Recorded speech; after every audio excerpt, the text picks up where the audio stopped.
somebody tried to assassinate a previous president. I won't say the name. And then it happened again at one of his golf courses. There's a lot of weirdness behind that, by the way. Apparently the shooter had food. The shooter was there for 12 hours. How do you know he was there for 12 hours? Whoever put together the fact that he was there for 12 hours, is there any reason you didn't call the police? Is there any reason you didn't stop him? Is there any reason you didn't, go to the news media? How on earth do we have the knowledge that this attempted assassin was waiting at the fifth hole, at the fence line at the fifth hole for 12 hours? And I have a question for you. So once you try to assassinate somebody, especially somebody in the public's eye, somebody who's got a well-known name, don't you think Secret Service would not want that to happen a second time? Don't you think they would step up their game? Don't you think, and a sideline for me, if I'm a billionaire, and I'm not, Anthony, I know you are, I am not. If I get to billionaire status and I know that somebody's likely to shoot me in the ear or something, I'm getting my own security too. Even if I was even if I only had 900 million and not 1,000 millions to be a billionaire, I would probably spring for about $100 an hour for a security detail each, for my own security detail. Don, if you're listening, get your own security. I'm not about to get myself. I'm assuming he does. Well, assuming he doesn't, because nothing in the media is saying he does. Everything I've heard says he's reliant upon the Secret Service. I made that assumption too. I made that assumption for months. And now the more I read, after the first attempt in Pennsylvania, he does not have his own detail. So that's kind of weird. But anyway, if you're listening, Donald, I would probably look into that. You've got the money. If not, we will do a GoFundMe. We will pass the hat. We will figure this out, but stay safe. So here's another weird thing for you. It's come to light that Crooks, the apparent first shooter, was in a BlackRock commercial. I know we brought that up on the show, and I know a lot of people have found that information. Was this shooter in a Vanguard commercial?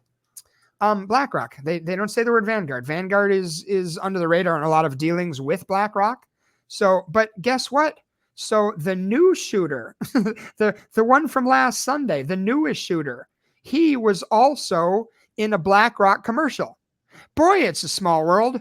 Boy, I mean, what are the odds that two potential assassins of a former president were in BlackRock commercials? That's weird. They're no-name actors. They're taking any gig they can get.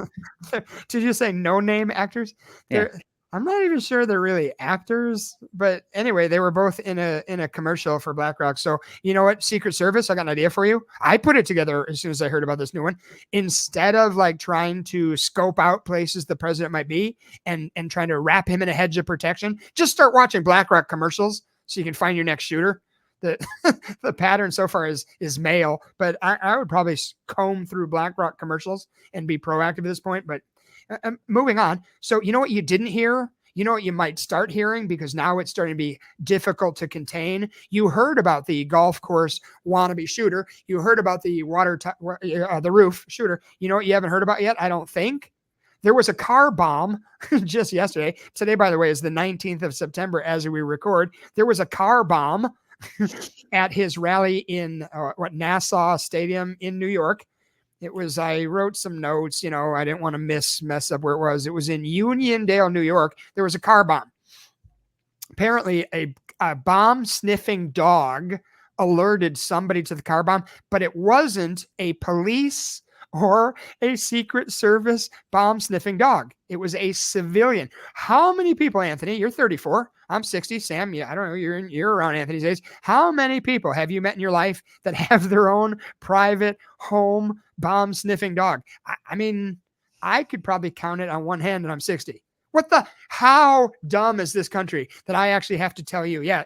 There was a car bomb. They're trying to keep some of this out of the mainstream media, apparently. But yeah, no, it's true. Once you start digging into it, my modus operandi when I say something crazy, like there was a bomb sniffing dog that had nothing to do with any officials, I try to find 2 or 3 more sources to vet and verify. And then if somebody ever calls me out on something I say and it's wrong, I'll say, well, I don't make this stuff up. I wasn't in Uniondale. I got it from these 3 sources. So do your magic. We always tell you on the show, I spend hours each week gathering information that you may or may not get on those other financial shows, and I have to regurgitate it to you in 1 hour a week. Actually, they replay it on Sunday at 1. So if it's like drinking from a fire hose, as Roger would say, you can catch the re-air of the show tomorrow at 1 o'clock on 960 The Patriot. Anyway, car bomb. Apparently it didn't go off, so that's a good thing. Now I read this morning. I just read this morning, and then of course I found 2 different sources to back up the first source. There was a chemical attack in Tucson, Arizona last Friday. Apparently Donald Trump did a rally in Tucson last Friday. That would have been the 13th. That's pretty lucky. And apparently after the rally, a bunch of the VIP seated people that were near Trump wound up in the hospital. Some of them with, I don't know the end result to this because it's not over yet. Some of them with at least temporary blindness. They didn't see anything at the rally. They didn't feel anything at the rally. They were leaving the rally and some of them felt like they had allergies, and then it kept getting worse. And then by the time they got home, some of them were blinded and they had to go to the hospital. So, and there's multiple people saying that they have the same experience. Did you hear about that when you were watching the news last night? I mean, this is insane. One of 2 things is going on here. They are going to assassinate Donald Trump before the election. Or now the newest question I have, are you trying to scare me away from the rallies? Are you putting car bombs near things, near rallies? Are you spraying any kind of chemical near rallies so I don't attend? Are you in? Of course, that'll be Russian disinformation, but my gosh, this was once a free country, not a banana republic. I'm telling you right now, the way this ends in this country, we are going to be Venezuela. I don't, it's my opinion, allegedly, say whatever words you want. This doesn't end well in this country, kids.